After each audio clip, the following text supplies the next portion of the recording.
Let me give you a little background of this project. What's the reason of these projects?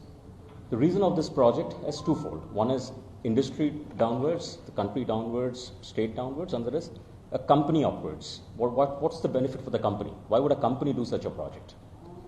Now, when Andhra Pradesh, for example, got bifurcated in 2014-15, the brief to us was that this part of the state has been primarily an agricultural state.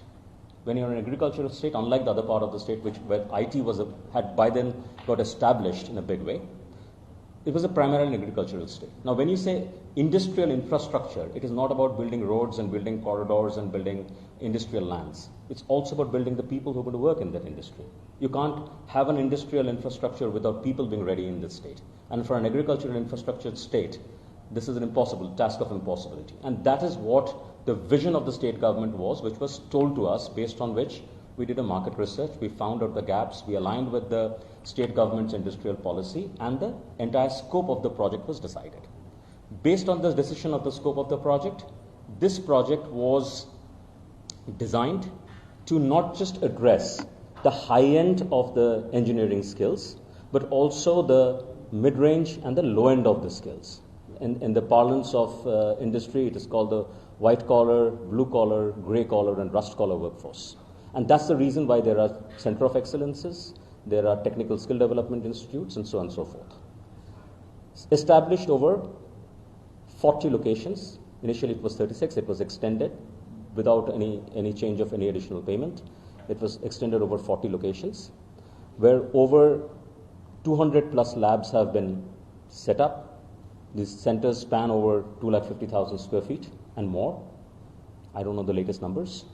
And till 2021, 213,000 students have been trained, certified, and all their details are available in the system.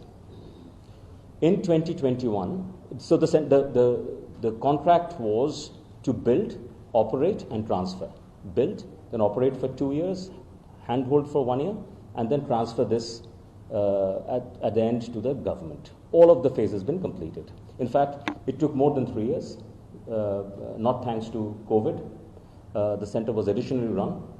Handover wasn't possible. And in 2021, these centers were handed over. 40 booklets for each of these centers with complete stock register, co-signed by Design Tech, who was the system implementation for the project, with APSSDC representing the state government, and with the center head, which is the principal of the college, have been signed and have been handed over to the government. At the end of the successful implementation of this project had received letter of commendation from APSSDC saying, great job done. And this is, I'm talking about 2021.